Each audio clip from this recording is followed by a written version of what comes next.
Hello and welcome to Pickleball Therapy, the podcast dedicated to your pickleball improvement. I am your host of the weekly podcast, Tony Roig. I hope you're having a great week. This week we are in February 2026 in this podcast. So, just trucking along, I guess I should say. We had a Respect the X Clinic today, having camp this week here in Tampa. It's always just, such a pleasure to be able to coach, players from all over the country and oftentimes all over the world who are just keen to learn and grow, and that's what this is all about for me and for us here at Better Pickleball is, just helping players improve their play. If you're interested in a camp, we have some camp spots open right now. Go to betterpickleball.com and find one of those. If a pickleball camp is in your future, we'd love to have the opportunity to train with you. We have a few spots left for our super camp coming up in March. It's going to be an awesome 4 days, 18 hours, a different kind of format for camp. I think you really enjoy it if you're intermediate or advanced, intermediate, advanced even, whatever in that range. I think you're really going to enjoy the super camp. It's a really nice way to learn. So this is an improvement episode. We are going to be talking about the improvement journey. And I have a concept I want to share with you that I learned fairly recently. I've been working on this idea of plateauing a lot lately, writing some blog posts. You can check those out at betterpickleball.com, put links in the show notes. But basically, the idea that, the challenges that improvement journey presents to us. So that's what we're going to be talking about in this week's podcast. And then the riff, I have a little thing about smiling. I think you'll enjoy that. So hopefully you stick around for the riff. All right. So what I want to talk to you about in terms of your improvement mental journey. And before we dive into it, I think it's important to separate the improvement mental journey from the other parts of the mental journey. There's a mental journey from when we play pickleball, like focusing and things like that. That's one aspect of it. Perspective is another aspect. That's the book that we wrote, Pickleball Therapy. The book tackles the perspective part to it. And actually, I got to speak to one of our students and friend who actually was a part of the book itself, of helping us push the book out. Michelle, she's been instrumental, her and her husband, Dave, part of the team that helped us get that across the finish line. But she picked up the book recently, was reading it, and she said, she told me page 177, and it really resonated with her and the journey that she's on this year. So that's obviously very cool. But that's perspective, right? That's a very big picture. That's relationship with the sport and your life in general. And then the third one, which is the one we're going to talk about in today's podcast, the improvement journey, is just, it's a different flavor to it, right? It's a different thing going on there, because improvement journey, is based on the idea that you are in fact moving forward with your game. You're trying to improve your game. And so how do you deal with, challenges that in and of itself presents? And that's that improvement piece. So what I want to talk to you about today is this idea of this rule of thirds. I came across it on a video. It was being shared by a Olympic athlete and talking about how her coach explained that to her. So we're going to dive into that. But what was interesting is I was talking to another student about it. And, she's been working on her game, her and her husband working on their games diligently and seeing improvement. But, there are challenges, right? Just like anything when you're trying to get better, when you're trying to, climb a new mountain and things like that, there's going to be challenges. So I mentioned the rule of thirds to her, and she had heard it in another context. And I thought it was interesting because, it applies. I'm going to explain it to you there, and then I'll bring it over to pickleball. So basically, she had heard about it in music, right? The rule of thirds, and the idea being like, a third of people are going to like your music. A third of people are going to maybe not know about it, not care about it. And a third of people are going to not like your music, right? So that's the rule of thirds in music. And it's pretty similar in pickleball or any sport, actually. But the idea is that the rule of thirds, as it applies to our sport, is that a third of the time, you're going to feel amazing, right? A third of the time, you're going to be like flying on cloud nine. You're going to feel like you're unbeatable, unstoppable in the sport. A third of the time, you're going to feel okay. You're going to be like, all right, everything's fine. I'm doing okay. And then a third of the time, you're going to feel like doo-doo, right? You're going to feel terrible. You're going to feel like you don't know what you're doing, like you're all thumbs. You're going to be struggling, right? And it's going to be a hard period. And we're going to focus here on which third you think we're going to focus on, right? Not need to focus on the flying high. I mean, what's the point of that? I can just tell you, hey, it's great. Let's keep going it, whatever. We're just going to enjoy the flying high. And we're not even going to focus on the okay, because the okay is okay, right? Not to worry about. We're going to focus here on the 1/3 when you're struggling. What is that? Like, how does that fit into the overall picture? And the idea is basically that, you know, when you're working to improve, right? And quick side note here, you don't need to work to improve if you don't want to. That's perfectly fine, right? I mean, there's nobody saying that you need to reach a certain level, you need to grow to a certain place in pickleball. If you feel good where you're at right now and are enjoying the sport and you want to just continue to enjoy it, that's fine. You know, keep doing what you're doing. But if you are in fact trying to improve, then this idea that a third of the time you're going to struggle, or a third of the time you're going to feel like you can't do this, or that you're not playing well and things like that, having that understanding that that's implicit, that's baked into this improvement journey, I think will help you not avoid the feeling, right? Because the feeling will be there, but it'll help you navigate it. It'll help you understand it, right? And put it in its right place relative to your improvement journey. And so one way to embrace perhaps the 1/3 struggle period, or the 1/3 feeling bad period, is that without it, you don't improve, right? Without it, or how about this? With it, it's the indication, or feeling it is the indication that you are in fact pushing yourself, right? And the way that the Olympic athlete explained it was like this, right? That explained to her by the coach is, you have, like, if let's say you're like happy all the time and you're trying to improve, probably means you're not pushing yourself enough, right? And maybe think about it like, let's take maybe a simpler activity like lifting weights, right? So let's say that you can lift 15 pounds comfortably doing a certain type of movement, right? With your body. So you lifting the 15 pounds and there's no resistance, right? There's just like easy for you to do it. Like, you can keep doing it, right? Nothing wrong with doing it, but you can't expect like the strength gain or the type of gain you're trying to reach, because you're not pushing yourself at all. There's no challenge to your body, right? Whereas, like, let's say if you lifted 25 pounds, maybe it feels a little bit tense, right? It's not killing you, right? You're not like, oh my God, I can't lift it at all. But like, God, it's kind of hard to push the 25 pounds, right? Move the 25 pounds. Probably with the 25 pounds, you're going to see some improvement in your strength. Your body's going to have the signals that it needs to continue to grow strength-wise, right?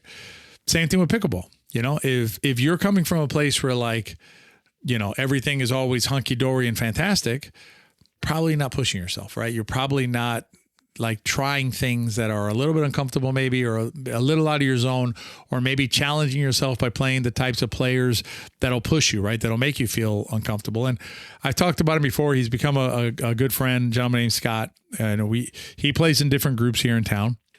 But one of the groups he plays with is an art group. And I know that our group pushes him probably harder. Not probably. I know that our group pushes him harder than some of the other groups he plays with, right? And this is nothing a criticism of any of the players in these different situations. It's just the reality that for Scott, when he plays against this group, the group that I'm mentioning, it's a little bit of a struggle for him. It's a challenging for him. It's kind of maybe a little frustrating sometimes, right? Because, we're exposing parts of his game that the other players simply, don't see or can't expose. And so what that does, that frustration, right? It drives Scott. It pushes Scott. It says, okay, I need to, if I want to, right? If I want to get better, then I need to fix these holes in my game that are being exploited by these particular players. And it's going to be the same for you, right? If you want to get pushed, right? Or if you want to grow, I should say, then you want to get pushed, right? Whether it's by lifting the 25 pounds instead of the 15 that you can lift easily, or by playing players that are more challenging to you, that are not like, I can't beat them all the time. They beat me some of the time or beat me a lot of the time. That pushes you, right? And the level of pushing will be depending on how far you go, right? If you're getting your butt beat all the time, you may have gone too far, right? Same thing with the weights. I mean, you can't go from 15 pounds, to 100 pounds, right? That's crazy. But you can go from 15 to 25, and maybe from 25 to 30, and maybe 35 and things like that. Same thing with your play. Let's say if you're losing, you lose to a team consistently like 11-5, 11-6, 11-7, then they're pushing you. If you're losing to a team 11-0, 11-0, 11-0, 11-0, then maybe that's the 100-pound weight. But find that ground where basically like a third of the time you're feeling like, Jesus, I still got to grow, and that'll push you. And it reminded me of the of the story in Josh Waitzkin's book, The Art of Learning. If you want to get a copy of the book, you can just go to our betterpickleball.com, click on resources. There's a link there, so you can just order it from there if you want to. But he talks about the idea of the hermit crab, the anorexic hermit crab. So in case you don't know, a hermit crab is a crab that lives inside the shell of another creature. So it doesn't create its own shell. Sometimes they live in cans. They live in all kinds of stuff. But basically, like, they grab something that's already there, right? And they use it as their shell, and then they walk along in that cover, right? They use it as their protection. So the hermit crab grows inside the shell until it reaches a size where it needs to make a decision. Right? If it wants to continue to grow, it's going to have to leave its shell, right? So in other words, exit its safety, be exposed to the elements and predators and things like that while it finds a new shell.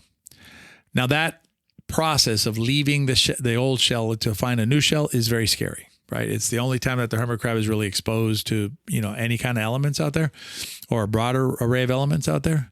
But it has to, if it wants to get a bigger shell, if it wants to continue to grow. Otherwise, it becomes an anorexic hermit crab. It basically has to stay the same size, right?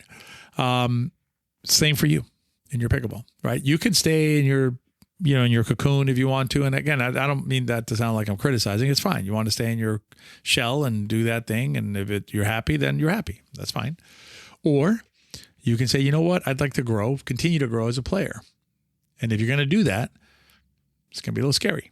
All right, it's going to be that third of frustration, or the third of feeling bad or negative or whatever about your game will come from that. And, I'm going to talk about a young player who I've known him for several years. I got to spend some time with him at the tournament this last week down at the PPA, and they had a very tough match. They lost the match.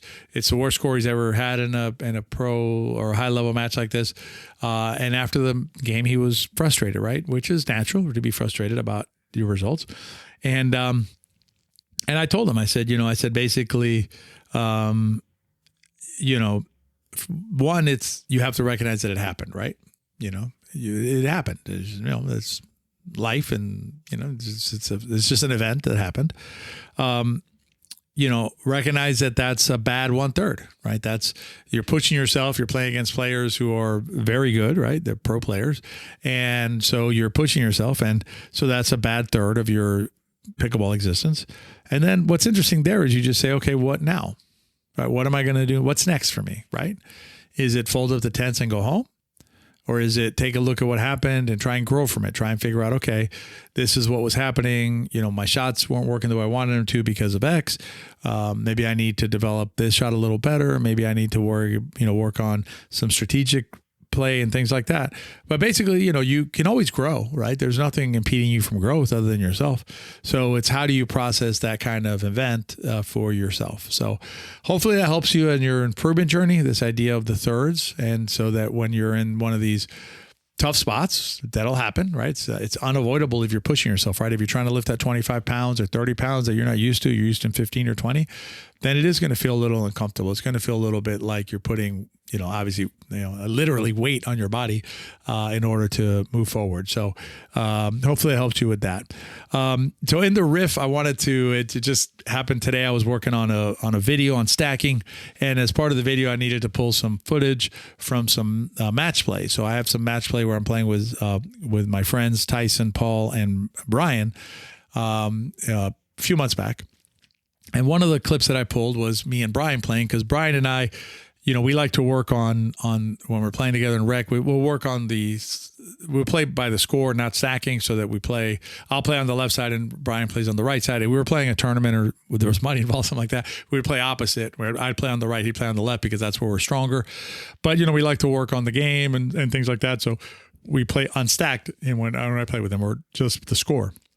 So anyway, I was pulling the footage to use in this video where I'm explaining how to stack. And I noticed that as Brian and I, the camera's just running as we're getting ready to play. So Brian and I walk out on the court, and I don't know what I said to him or what he said. And we're just smiling, we're laughing, we're, joking with each other. And it's very evident that I'm smiling, he's smiling. And so I left it in the video, and I put a little title on it that said, if you're not smiling while you're playing pickleball, you're not doing it right, right? Or you're doing it wrong if you prefer that. But basically, there's something not right if you're playing this game and not smiling while you're playing, right? I'm thinking about it laughing because I'm just smiling about it, going like, how can you play pickleball and not smile during the event, right? And if you're not, probably need to look at something. Probably need to do some exploring, as I say, some self-exploring. The book's a good place to start, by the way. Not to plug the book here. That wasn't the point of this, but as I thought about it, I'm like, yeah, the book's a pretty good place for you if you're not smiling when you're playing pickleball. So anyway, hopefully that helps you think about yourself and how you're engaging with this sport, because when you're playing pickleball, you definitely should be smiling. So, all right, that's this week's podcast. I look forward to seeing some of you at the upcoming camps. Otherwise, I will see you guys next week. If you have a minute to rate and review the podcast, please do. If you have read the book and have a minute to go to either Walmart or Barnes & Noble and review it there, really appreciate that. Amazon's very helpful too, but we're on Barnes & Noble on Walmart now, and it'd be nice to have a couple of reviews on there just to help guide people on their players on there who might not find the book otherwise. And as always, if you enjoyed the podcast, share it with your friends, because remember, if you enjoyed the podcast, they probably will too. I hope you have a great week, and I'll see you next time on Pickleball Therapy. Be well.